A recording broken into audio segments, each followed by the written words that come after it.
Excellent. Here we are at what is it? 10,000x? Oh, just 1,000x. Just 1,000x. I think so, yeah. This is a fantastic conference, and I've been so happy to be joined here by Natalya Lopareva, the CEO of an exciting new company called Algorized. So I have a whole bunch of questions for you. But first, tell us about Algorized and how you came up with that name.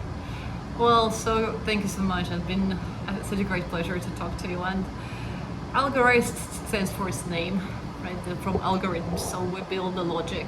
And the origin of the company came from the research at the university in Zurich, in Switzerland. That's the accent, the Swiss accent. Okay, yeah. Great. It is a bit of the Swissness all the way to here. And we worked as a project. Actually, the original idea was to find the solution for rescue missions, to equip them with sensors that can find people trapped in the buildings. Wow. So we were super interested in working on this because, so many questions were asked, like how can you find people? How can you know if they're alive? So the cause of the company, the origins, was actually built on the mission to kind of find out something really cool and how we can save people's lives. So originally with the project, the company was formed 1 year ago. And why it was formed is that we have taken this solution to the expo, the CES Consumer Electronics Fair, and we pitched the solution to the market. And we noticed during this time that there were so many interested companies and people looking for the people localization and positioning. Like it went all the way from the internet, like network infrastructure companies, to know how many people in this building, like how many people are at this table, occupying this table, what's the people flow for the venues, all the way to the robotics, like human-machine interaction, like at the fields with the automated fields to know where the people are present. And it went all the way down even to the automotive market, where their major problem, they wanted to know whether there's a child even left unattended in the vehicle. So all that boiled down into the kind of the same kind of technology that we were pitching and presenting. So the company is young, and we literally formed the company about 12 months ago, and since then we scaled. We are a venture bank company. We're scaling the team right now. We've got our first commercial deals. The company's getting super fast. Wow, this is really the curl of the wave, as they say. Yes, we've been very, very happy with our. You just made it to the top of the Alps. You're ready to ski down. Not yet. Well, but what kind of product is it? Give me a little definition around it. Yeah, it's a software platform that basically sits on existing sensors infrastructure.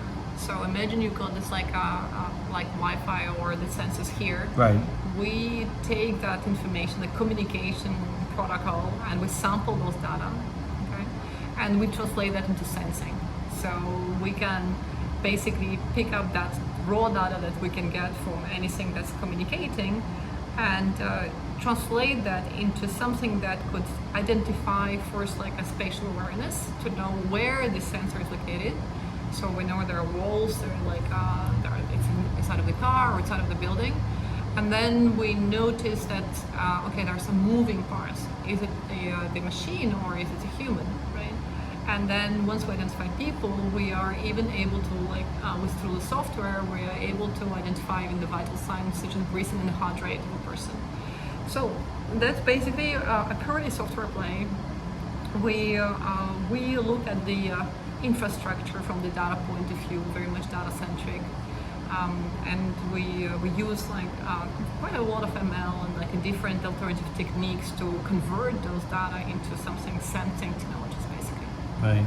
So besides if a person is fallen down or trapped, there's probably other applications that run alongside of that. If somebody's unwanted in a certain space.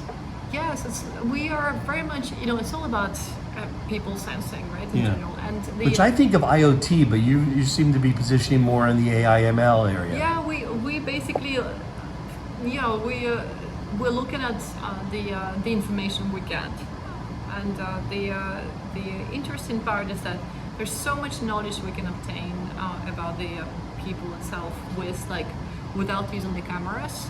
Okay, without using anything like invasive or like the privacy issues. So we are typically just like through the existing wireless communication protocols, we are like solving this like in very much like massive way, if you like to put it this way. So is the target customer or ICP for you everybody with a sizable commercial office footprint? Yes, we are deploying on the existing commodity sensors. So that means that for us the volume is important, and we're targeting very much large internet service providers, or we're targeting large robotics companies, right? Large industrial automation. Right. So you're not looking to meet with office buildings or office managers. No, You're trying they're- to sell with Exactly. technology that are Exactly. going into the office. And our logic, if you like, our algorithms are computed at the edge. So they're really on for the real-time decision-making process. That's why some of our first customers, even coming from the automotive car manufacturers, they have got these existing sensors. They use that for access control. Like for example, when you approach the car, you with the phone identifies you, so it opens the door and know who you are. So Right. the sense is already there. So there is a communication channel And established. there's a knowledge base. There's Yeah. knowledge base. So deploying this type of solution for the vehicle and real-time kind of computing solve their major pain point, which is driven purely by regulatory policies. And that's kind of typically our customer base. So Natalya, here you are. Yeah. You've developed this technology. You got a little bit of money Yes. from a great venture capital group I talked to earlier here. Yes. And these are very exciting times, but not all is, fun and games, as we say, right? What are some of the challenges that you're facing, and how are you dealing with those? Well, that's interesting that you mentioned also about the investment firm, because our partners, like venture partners, actually help us a lot with tackling those challenges. Yeah. So today, as the company where we are facing the massive scale-up mode, and obviously a few months ago we were a couple of people. That's it. Right. And then today we have to face and multiply. And we're going to the 10 and 15 kind of full-time employees. We don't have any infrastructure. We don't have any, anything of this, and we're building the product massively running. So the massive challenges for a company at this stage is really to grow the company and hire right resources, build the right team. And this is where like a Sharker Ventures is one of the partners. They're really helping us a lot. in Good. doing No, they this. sound great. How do you balance your day? How do you prioritize the tasks? Oh, it's always a challenge. It's a constant challenge of being able to stay in focus on the tasks, and it's very much like I'm not multitasking. Like people say, well, I don't find myself multitasking, so I like to focus on one thing, solve it, and then just kind of take on another one. So I do like to have the kind of wrapping up thing. So you kind of focus on that, you identify what is the key priority, what I would do today that would turn that needle. So every day I have to turn the needle. As a CEO of the company and of a startup company, so I have to have this impact every day. So managing the agenda, focusing on meeting with right people, not taking more, learning how to say no to some things. And I think it's really hard because you always balance saying, are you doing business development or are you focusing on the company growth? So those type of things are prioritization and staying focused. I think that's the challenge. Yeah. What advice do you pass down to people who are just getting started? Not that you're still in the early stage, but you've already accomplished quite a bit. Yes, again, I think we've been super fortunate that we had a very solid tech stack, right? I think and